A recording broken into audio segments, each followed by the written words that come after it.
এবার আসুন আমরা টাইপফেস নিয়ে কাজ করি। টাইপফেস বা টাইপোগ্রাফি স্টাইলাইজ করার জন্য আমরা এখান থেকে টাইপ টুল সিলেক্ট করব। নর্মালি আমি এখানে টাইপ করব বাংলাদেশ। বাংলাদেশ টাইপ করার পর ডবল ক্লিক করে আপনি এটিকে সাইজ বাড়ানোর জন্য কন্ট্রোল শিফট চেপে আপনি এখান থেকে জাস্ট এখানে ডট অথবা এখানে কমা আমরা যেটিকে বলতে পারি, এবং লেফট রাইট, এখানে আমাদের ব্র্যাকেট নয়, জাস্ট এখানে দেখতে পাচ্ছেন আপনার কিবোর্ডে এম কি, তার ডান পাশে কমা রয়েছে এবং ডট রয়েছে। এই দুটি আপনি জাস্ট ছোট এবং বড় করার ক্ষেত্রে ব্যবহার করতে পারেন।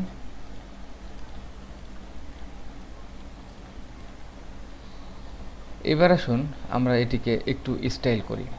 স্টাইল করার ক্ষেত্রে টাইপোগ্রাফির ক্ষেত্রে আপনি টাইপে যেতে পারেন, একই সাথে আপনি আপনার কেস চেঞ্জ করতে পারেন আপার কেস।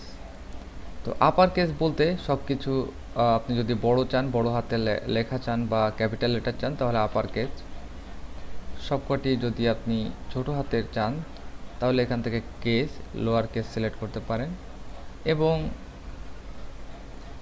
আপনি এখান থেকে টাইটেল কেস, বিশেষ করে টাইটেল কেস এখানে বুঝতে পারবেন না, যদি এখানে বিটি ছোট হাতের হয় তাহলে আপনি দেখতে পাবেন যে টাইপ কেস এবং টাইটেল কেস আপনি বিটি অটোমেটিক বড় পাবেন। এরপর আপনি এখান থেকে টাইপ কেস, এখানে সেন্টেন্স কেস, একই পরিবর্তন আমরা দেখতে পাচ্ছি।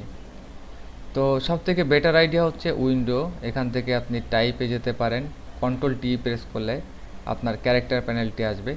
যখন ক্যারেক্টার প্যানেলটি আসবে তখন ড্রপ ডাউনে অল ক্যাপস, অল স্মল, এখানে পাবেন সাবস্ক্রিপ্ট, সুপারস্ক্রিপ্ট, সাবস্ক্রিপ্ট এবং সুপারস্ক্রিপ্ট। তো সুপারস্ক্রিপ্ট সাবস্ক্রিপ্ট কেন ব্যবহার করা হয় এটি আমি জাস্ট আপনাকে বলছি। আপনি অনেক সময় H20, তো এটিকে যদি সাব সুপারস্ক্রিপ্ট করতে চান সেই ক্ষেত্রে আপনার এখান থেকে আপনি সুপারস্ক্রিপ্ট করতে পারেন, অথবা এটিকে সিলেক্ট করে আপনি এখান থেকে সাবস্ক্রিপ্ট করতে পারেন। আমরা অনেক সময় যে কোনো একটা লেখার পর ট্রেডমার্ক করে থাকি, ধরুন এখানে আপনি TM টাইপ করলেন, ট্রেডমার্ক। এটিকে যদি আপনি সুপারস্ক্রিপ্ট করেন তাহলে একটি ট্রেডমার্কের আইকন আপনি এখানে দিতে পারেন। এর কিছু শর্টকাট রয়েছে, যেমন আপনি কিবোর্ড থেকে অল্টার কি চেপে 0469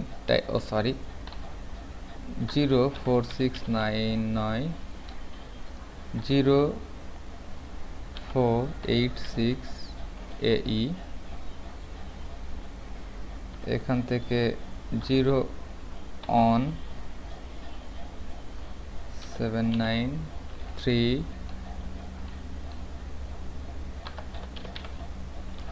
ওকে, 0174 সমান রেজিস্টার্ড চিহ্ন। এবং এখানে আরও কিছু চিহ্ন রয়েছে যেগুলো আপনার হয়তো একটু দেখতে হবে, আমারও পুরোপুরি সব কিছু মনে নেই। তবে এখান থেকে 0486 AE, 0175, ওকে, আপনি এখান থেকে জাস্ট 0174 টাইপ করেন অল্টার চেপে, তাহলে রেজিস্টার্ড চিহ্ন। এবং কপিরাইট চিহ্ন এখানে আমি খুঁজে পেয়েছি, সেটি হচ্ছে 0169 মেবি। এই কপিরাইট সিম্বলটিকে যদি আপনি এখান থেকে সাবস্ক্রিপ্ট সুপারস্ক্রিপ্ট করতে চান ব্যবহার করতে পারেন। তো আসলে আমি আন্তরিকভাবে দুঃখিত যে আমার সব কিবোর্ড শর্টকাটগুলো এই মুহূর্তে মনে ছিল না। তো দুটি বেশিরভাগ সময় আমরা ব্যবহার করে থাকি, ট্রেডমার্ক এবং কপিরাইট। সেটি আবারও বলছি, যে কোনো জায়গায় আপনি এটি নোটপ্যাডও হতে পারে, অ্যাডোবি ইলাস্ট্রেটর অথবা MS ওয়ার্ডে, যে কোনো টেক্সটের এরিয়ায় কিবোর্ড থেকে আপনি অল্টার কি চেপে 0174 টাইপ করলে রেজিস্টার্ড চিহ্ন এবং 0169 টাইপ করলে আপনি কপিরাইট সিম্বল পাবেন। তো এভাবে আপনি ট্রাই করে দেখতে পারেন, ট্রেডমার্ক সমান 0153 ট্রেডমার্ক, এবং অনেক সময় এটি অটো সাবস্ক্রিপ্ট সুপারস্ক্রিপ্টে চলে আসবে।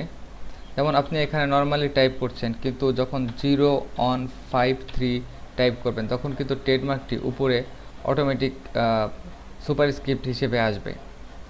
তো কপিরাইটটি আপনি এখানে জাস্ট 0169 টাইপ করলেন, এটি জাস্ট সিম্পলি কপি, এবং সির চারপাশে একটি রাউন্ডেড বর্ডার দেখতে পাচ্ছেন, এভাবে আপনি দিতে পারেন।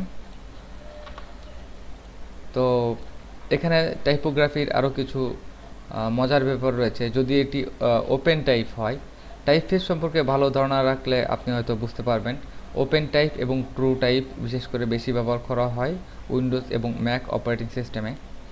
ট্রু টাইপের ক্ষেত্রে আমরা ওপেন টাইপের অপশন পাবো না, তবে ওপেন টাইপের ক্ষেত্রে পুরো ফন্টের কিছু পরিবর্তন আপনি করতে পারবেন। কোন ধরনের পরিবর্তন? যেমন আমি এখানে একটি ট্রু টাইপের ফন্ট, যেমন এখান থেকে একটি ফন্ট, এখানে NaCl সিলেক্ট করলাম।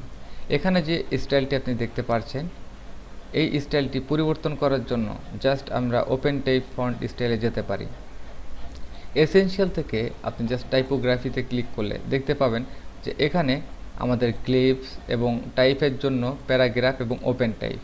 আপনি আপনার উইন্ডো মেনুতে গিয়ে আপনি এখান থেকে টাইপে যেতে পারেন, এখান থেকে open type alt shift control T দিয়ে। এবার আসুন কিছু পরিবর্তন দেখি। এখানে বাংলাদেশ লেখাকে জাস্ট আমি পরিবর্তন করতে পারি ডাইনামিকলি ওপেন টাইপ অপশন। শুধুমাত্র প্রফেশনাল ফন্টের ক্ষেত্রে এই পরিবর্তনগুলো করা যায়, এবং এই পরিবর্তনগুলো আপনি যখন করবেন, যেমন এখান থেকে আপনি ওপেন টাইপ অপশনের মধ্যে অল্টারনেটিভ এবং এর পাশাপাশি আপনি ক্লিপস ইউজ করতে পারেন। যেমন যে কোনো একটি ওয়ার্ডকে সিলেক্ট করার পর আপনি এখান থেকে যদি ক্লিপসে যান তাহলে দেখতে পাবেন যে এর অল্টারনেটিভ কয়টি এ রয়েছে। আপনি যে কোনো এখান থেকে সিলেক্ট করে আপনি আপনার স্টাইল চেঞ্জ করতে পারেন।